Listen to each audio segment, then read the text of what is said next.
Adolf হিটলারকে চিনেন না খুব কম মানুষই আছে। আজ আমরা আপনাদের সামনে নিয়ে এসেছি সেই ব্যক্তির জীবন কাহিনী, যে কিনা পুরো পৃথিবীতে একাই রাজত্ব করতে চেয়েছিল। যারা এখনো সাবস্ক্রাইব ও ফলো করেননি তারা এখনই সাবস্ক্রাইব ও ফলো করুন। এইরকম ইন্টারেস্টিং ভিডিও পেতে বেল বাটন অন করুন। দেখুন বিস্তারিত ছোট একটা ইন্ট্রোয়ের পর।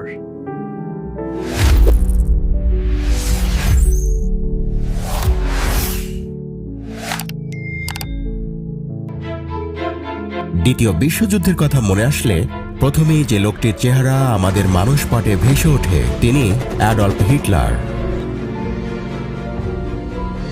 অ্যাডলফ হিটলারকে চেনে না এমন কাউকে খুঁজে পাওয়া দুর্লভ ব্যাপার। কারো কাছে হিটলার জার্মানির উত্থানের নায়ক, আবার কারো কাছে মুদ্রার ঠিক অপর পিঠ। হলোকাস্ট আর সাম্রাজ্যবাদী কাজকর্মের জন্য হিটলার ইতিহাসের সেরা খলনায়ক হিসেবেও পরিচিতি পেয়েছেন। তার উত্থান, শাসন ও পতনের প্রতিটি ধাপ আজও গবেষকদের কাছে আলোচনার বিষয়। সাধারণ মানুষদের মধ্যেও এই মানুষটার প্রতি বেশ আগ্রহ রয়েছে এখনো। ইনি জার্মানির রাষ্ট্রনায়ক হিসেবে 1934 সাল থেকে 1945 সাল পর্যন্ত দীর্ঘ একনায়কতন্ত্র কায়েম করেন। তার নেতৃত্বেই দ্বিতীয় বিশ্বযুদ্ধ শুরু হয় এবং বিশ্বজুড়ে তৈরি হয় সর্বকালের সবচেয়ে ভয়ঙ্কর এক অস্থির পরিস্থিতি।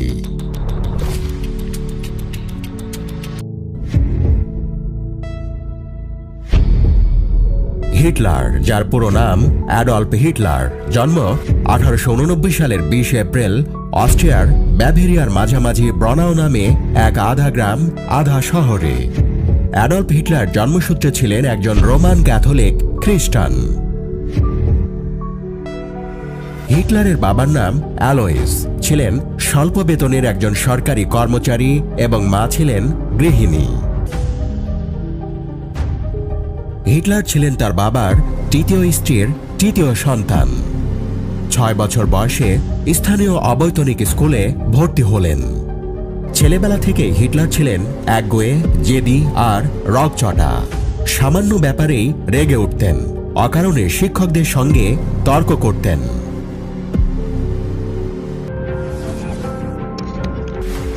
হিটলারের ফরাসি শিক্ষক ডক্টর এডওয়ার্ড ওয়েমারা বলেছেন, সে নিঃসন্দেহে মেধাবী ছিল, ভারসাম্যহীন ছিল, তবে সহিংস ছিল না।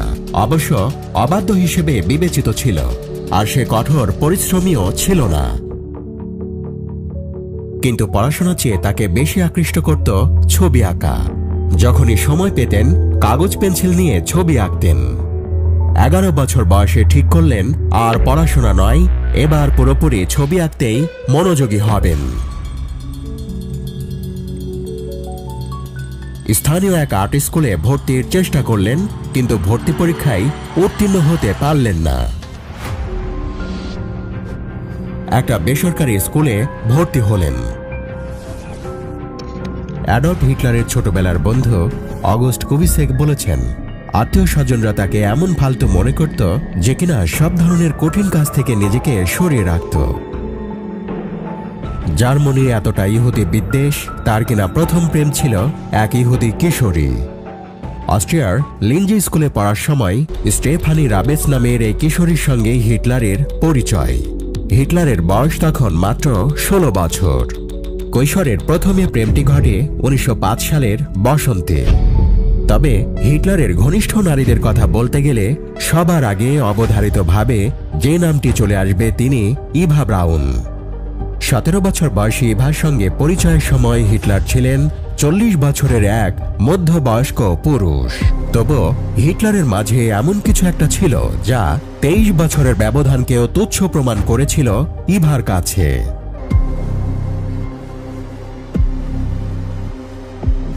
হিটলার তার মায়ের প্রতি বিশেষভাবে দুর্বল ছিলেন, তাই সব সময় মায়ের ছবি সঙ্গে নিয়ে ঘুরে বেড়াতেন। 1907 সালে মায়ের মৃত্যুর পর হিটলার মানসিকভাবে বিধ্বস্ত হয়ে পড়েন। হিটলারের মা মারা যাওয়ার পর অর্থের অভাবে স্কুল ছেড়ে দেন তিনি। ভাগ্য অন্বেষণে বেরিয়ে পড়লেন হিটলার। ভিয়েনাতে গিয়ে যোগ দেন দিনমজুরের কাজে।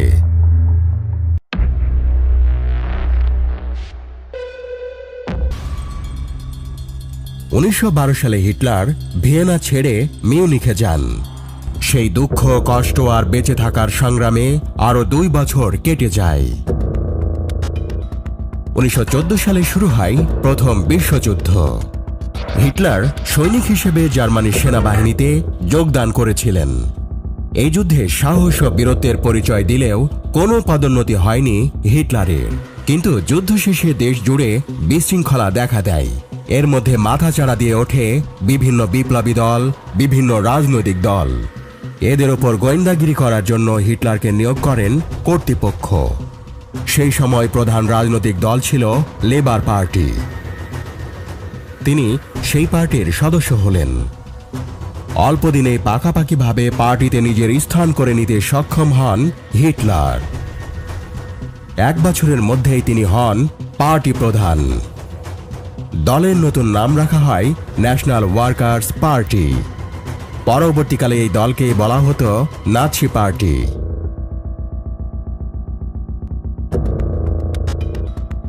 1920 সালের 24শে ফেব্রুয়ারি প্রথম নাৎসি দলের সভা ডাকা হয়। এতেই হিটলার প্রকাশ করলেন তার 25 দফা দাবি। এরপর হিটলার প্রকাশ করলেন স্বস্তিকা চিহ্নযুক্ত দলের পতাকা। ক্রমশই নাৎসি দলের জনপ্রিয়তা বাড়তে থাকে। 3 বছরের মধ্যে দলের সদস্য হল প্রায় 56,000। হিটলার চেয়েছিলেন মিউনিখে অন্য কোনো রাজনৈতিক দলের অস্তিত্ব যেন না থাকে। এই সময় 1923 সালে মিউনিখে অভ্যুত্থান করতে গিয়ে তার পরিকল্পিত রাজনৈতিক ষড়যন্ত্র ব্যর্থ হল। পুলিশের হাতে ধরা পড়লেন।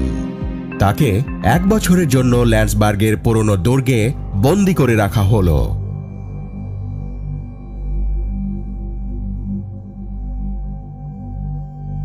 জেল থেকে মুক্তি পেয়ে আবার রাজনৈতিক ষড়যন্ত্র কাজে ঝাঁপিয়ে পড়লেন। তার উগ্র স্পষ্ট মতবাদ, বলিষ্ঠ বক্তব্য জার্মানদের আকৃষ্ট করল। দলে দলে যুবকেরা তার দলের সদস্য হতে আরম্ভ করে। সমস্ত দেশে জনপ্রিয় নেতা হয়ে উঠলেন হিটলার। 1933 সালের নির্বাচনে বিপুল ভোট পেলেন, কিন্তু সংখ্যাগরিষ্ঠতা পেলেন না। বুঝতে পারলেন ক্ষমতা অর্জন করতে গেলে অন্য পথ ধরে অগ্রসর হতে হবে। কোন দল সংখ্যাগরিষ্ঠ না হওয়ায় হিটলার পার্লামেন্ট ভেঙে দিলেন। এবার ক্ষমতা দখলের জন্য শুরু হলো তার ঘৃণ্য রাজনৈতিক চক্রান্ত। বিরোধীদের অনেকেই খুন হলেন, অনেকে মিথ্যা অভিযোগে জেলে গেলেন। বিরোধী দলের মধ্যে নিজের দলের লোক প্রবেশ করিয়ে দলের মধ্যে বিশৃঙ্খলা তৈরি করলেন।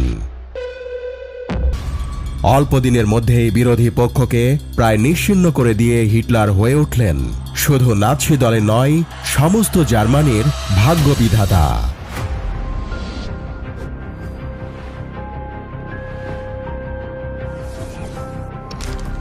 জেল খাটার ঠিক 10 বছর পর ভোটে জিতে জার্মানির ক্ষমতায় অধিষ্ঠিত হন।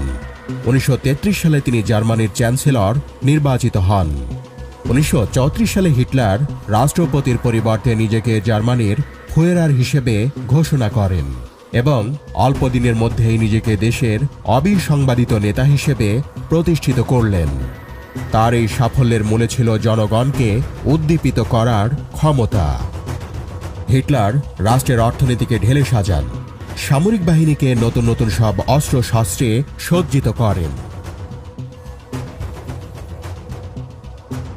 1935 সালে নতুন আইন চালু করলেন হিটলার। তাতে দেশের নাগরিকদের 2টি ভাগে ভাগ করা হলো, জেন্টিল আর জু। জেন্টিল অর্থাৎ জার্মান, তারাই খাঁটি আর্য। জু হলো ইহুদিরা। তারা শুধুমাত্র জার্মান দেশের বসবাসকারী, এ দেশের নাগরিক নয়। প্রয়োজনে তাদের দেশ ছেড়ে চলে যেতে হবে। দেশ জুড়ে জার্মানদের মধ্যে গড়ে তোলা হলো তীব্র ইহুদি বিদ্বেষী মনোভাব। হিটলারের চরিত্রে আরও কিছু বিশেষ দিক ছিল, যেমন বিশ্বে প্রথম ধূমপান বিরোধী প্রচারণা করেন হিটলার। এক জার্মান ডাক্তার ধূমপান ও ফুসফুস ক্যান্সারের মধ্যে নিবিড় সম্পর্ক আবিষ্কারের পর ধূমপানের ঘোর বিরোধী হয়ে পড়েন হিটলার। 1930 সালে তিনি প্রথম অ্যান্টি স্মোকিং ক্যাম্পেইন করেন। 1939 থেকে 1945 সাল পর্যন্ত নিজস্ব মিলিটারিদের মধ্যেও কঠোরভাবে ধূমপান নিষিদ্ধ করেন তিনি। নোবেল প্রাইজের জন্য মনোনীত হয়েছিলেন হিটলার। 1939 সালে নোবেল প্রাইজের জন্য সুইডিশ পার্লামেন্টের ইজিসি ব্রান্ড নামের এক সদস্য হিটলারকে মনোনীত করেন, কিন্তু রাজনৈতিক সংকটের কারণে এই মনোনয়ন প্রত্যাহার করা হয়েছিল। হিটলার জার্মান জাতিকে শ্রেষ্ঠ জাতি হিসেবে প্রতিষ্ঠা করতে চেয়েছিলেন।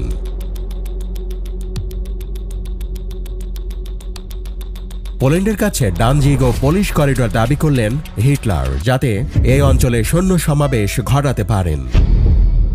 পোল্যান্ডের সরকার তার এই দাবি সরাসরি প্রত্যাখ্যান করলেন।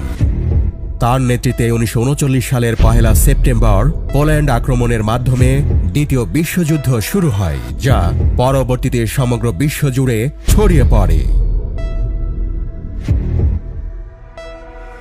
হিটলারের সেনাবাহিনীর নাম ছিল ওয়েহারমার্চ, যা ছিল নাৎসি জার্মানির মূল সামরিক বাহিনীর নাম। নাৎসি জার্মানির সেনাবাহিনী অর্থাৎ ওয়েহারমার্চ ও এসএস একের পর এক ইউরোপীয় দেশ দখল করে নেয়। পোল্যান্ড, ফ্রান্স, নরওয়ে, নেদারল্যান্ড সহ আরও অনেক দেশ পরপর নাৎসি জার্মানির কাছে আত্মসমর্পণ করে। এই আক্রমণাত্মক নীতির মাধ্যমে তিনি অতি দ্রুতই ইউরোপে আধিপত্য বিস্তার করেন। ফ্রান্সের পতনের পর 1941 সালের 22 জুন সমস্ত চুক্তি ভঙ্গ করে হিটলার রাশিয়া আক্রমণ করল। হিটলার ভেবেছিলেন রাশিয়া অধিকার করতে পারলে সমগ্র ইউরোপ তার পদানত হবে। সোভিয়েত ইউনিয়নের ওপর আক্রমণ চালিয়ে নাৎসিরা প্রাথমিক সাফল্য পায়। এই সফলতা হিটলারকে আরও আত্মবিশ্বাসী করে তোলে। তিনি বিশ্বাস করতে শুরু করেন এখন আর তার পথে কেউ দাঁড়াতে পারবে না। এই আত্মবিশ্বাস থেকেই শুরু হয় ফাইনাল সলিউশন নামে পরিচিত ভয়ঙ্কর পরিকল্পনা, যার লক্ষ্য ছিল ইউরোপ থেকে ইহুদি জাতিকে সম্পূর্ণভাবে নিশ্চিহ্ন করে দেওয়া। 1943 সালে দ্বিতীয় বিশ্বযুদ্ধের সময় জার্মানির নাৎসি বাহিনী দ্বারা যে ব্যাপক হারে ইহুদি হত্যা করা হয়েছিল তা ইতিহাসে হলোকাস্ট নামে পরিচিত।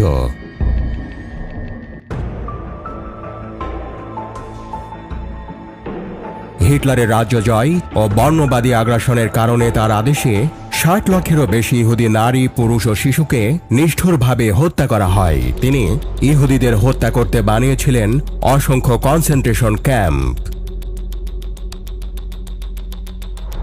হিটলারের ইহুদি বিদ্বেষ জন্ম নেয় তার শৈশব থেকেই। ভিয়েনার একটি আর্ট স্কুলে ভর্তি হতে গিয়ে ইহুদি সংখ্যাগরিষ্ঠ ছাত্রদের প্রভাবে একাধিকবার প্রত্যাখ্যাত হন হিটলার। অনেকেই মনে করেন এখান থেকেই তার মনে ইহুদিদের প্রতি বিদ্বেষের বীজ বপিত হয়। এরপর প্রথম বিশ্বযুদ্ধে জার্মানির পরাজয়ের জন্য তিনি ইহুদিদের দায়ী করেন। তার বিশ্বাস ছিল ইহুদিরাই রাজতন্ত্র উৎখাত করে জার্মানিকে দুর্বল করে দেয়। তাছাড়া হিটলারের মতে জার্মান অর্থনীতি ও মিডিয়া নিয়ন্ত্রণ করছে ইহুদি ব্যবসায়ী ও বুদ্ধিজীবীরা। তার কাছে এটি ছিল এক ষড়যন্ত্র যা বিশ্ব ইহুদি চক্রান্ত হিসেবে সে কল্পনা করত। এই ষড়যন্ত্র রুখতেই তার আত্মঘাতী ও অমানবিক সিদ্ধান্ত। তবে তার মনে কেন ইহুদি বিদ্বেষ সৃষ্টি হয় তা নিয়ে অনেক মতভেদ রয়েছে। অনেকের মতেই ভিয়েনাতে থাকার সময় হিটলারের মনে জেগে ওঠে ইহুদি বিদ্বেষ। তখন জার্মানির অধিকাংশ কলকারখানা, সংবাদপত্রের মালিক ছিল ইহুদিরা। দেশের অর্থনীতির অনেকটা অংশই তখন নিয়ন্ত্রণ করত ইহুদিরা। হিটলার কিছুতেই মানতে পারছিলেন না জার্মান দেশে বসে ইহুদিরা জার্মানদের উপর প্রভুত্ব করবে। অ্যাডলফ হিটলার আক্ষেপ করে বলেছিলেন, ইহুদিরা বেঈমান জাতি, এদের কখনো বিশ্বাস করতে নাই। একদিন বিশ্ববাসী বুঝবে ওদের সম্পর্কে আমার সিদ্ধান্ত সঠিক ছিল কিনা। অ্যাডলফ হিটলার পৃথিবীর ইতিহাসে তার নামটি নাৎসিদের নেতা ও স্বৈরাচারী শাসক হিসেবে উল্লেখ হলেও জার্মানিদের কাছে তিনি মহানায়ক। কিন্তু কী কারণে দ্বিতীয় বিশ্বযুদ্ধের সময় এত ক্ষিপ্ত হয়ে উঠেছিলেন? নাৎসি পার্টির প্রধান হওয়ার পেছনে হিটলারের মনে ছিল অন্য এক রাজনৈতিক দল থেকে প্রত্যাখ্যাত হওয়ার যন্ত্রণা। প্রথমে জার্মান সোশ্যালিস্ট পার্টিতে যোগ দিতে চেয়েছিলেন হিটলার। জার্মান সোশ্যালিস্টরা হিটলারকে নিজেদের সদস্য হিসেবে গ্রহণ করে নেয়নি। পরে হিটলার নাৎসিদের সঙ্গে যোগদান করেন।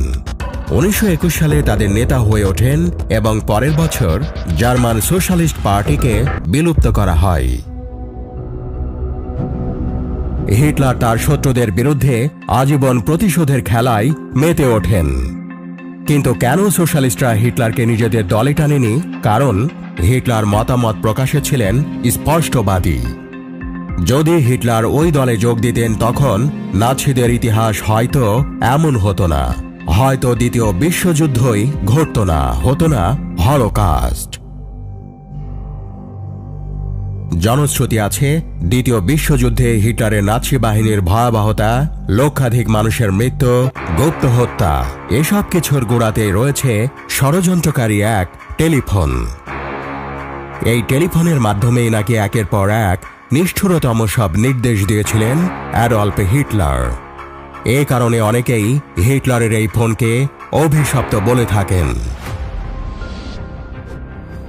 যতটুকু জানা যায়, জার্মানির নাৎসিদের সমন্বিত বাহিনী ওয়েহার মাঝ থেকে এই টেলিফোনটি হিটলারকে উপহার হিসেবে দেয়া হয়। টেলিফোনটি হিটলার স্বয়ং ব্যবহার করতেন। যেখানে যেতেন সেখানেই তিনি এই ফোনটি সঙ্গে নিয়ে যেতেন। এই ফোনের মাধ্যমেই তিনি যাবতীয় নির্দেশ প্রদান করতেন। এই টেলিফোনটিকে বলা হচ্ছে ডিভাইস অফ ডিস্ট্রাকশন বা ধ্বংসের যন্ত্র।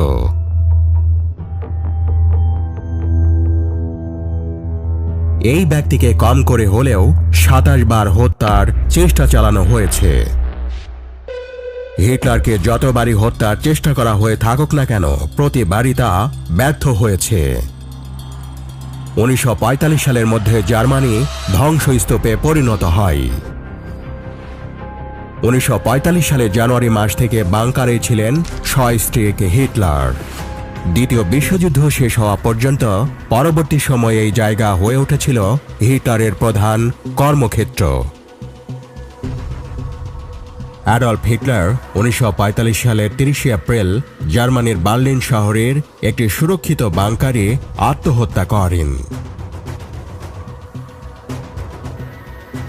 দ্বিতীয় বিশ্বযুদ্ধের শেষ দিকে যখন মিত্রবাহিনী জার্মানির রাজধানী ঘিরে ফেলে এবং নাৎসি বাহিনী নিশ্চিত পরাজয়ের মুখোমুখি হয়, তখন তিনি আত্মসমর্পণ না করে আত্মহননের পথ বেছে নেন। তার মৃত্যুর সময় মারা যাওয়ার কিছু ঘন্টা আগে তিনি তার দীর্ঘদিনের প্রেমিকা ইভা ব্রাউনকে বাংকারের মধ্যেই বিয়ে করেন। তারা পরবর্তী 24 ঘন্টা পেরোনোর আগেই একই সাথে আত্মহত্যা করেন। হিটলার সায়ানাইড খেয়ে ও মাথায় গুলি করে আত্মহত্যা করেন। মৃত্যুর পর তার লাশ পুড়িয়ে ফেলার নির্দেশ ছিল, যাতে তার দেহটুকু শত্রুর হাতে না পড়ে।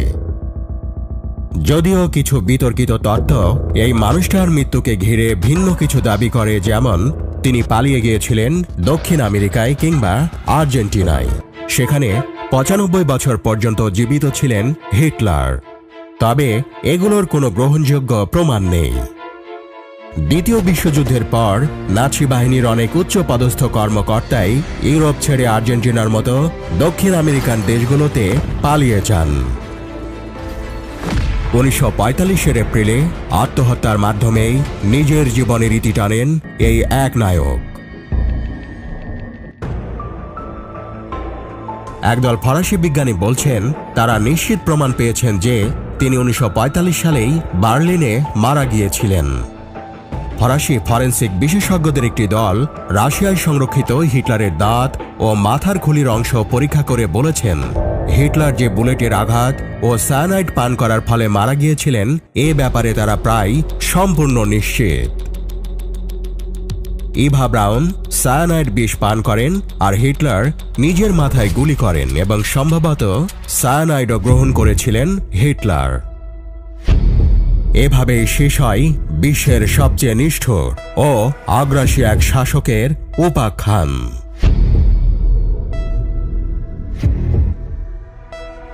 হিটলারের মৃতদেহ জার্মান সৈন্যরাই বাংকা থেকে বের করে রাইখ চ্যান্সেলরের বাগানে একটি গর্তে ফেলে পেট্রোল ঢেলে আগুনে পুড়িয়ে ফেলে। তার মৃতদেহের কিছু অংশ রুশরা উদ্ধার করে এবং তা মস্কোয় নিয়ে যায়।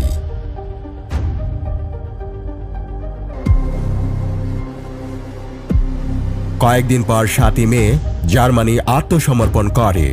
ইউরোপে 6 বছরের যুদ্ধের অবসান হয়। এভাবেই শেষ হয় বিশ্বের সবচেয়ে নিষ্ঠুর ও আগ্রাসী এক শাসকের উপাখ্যান।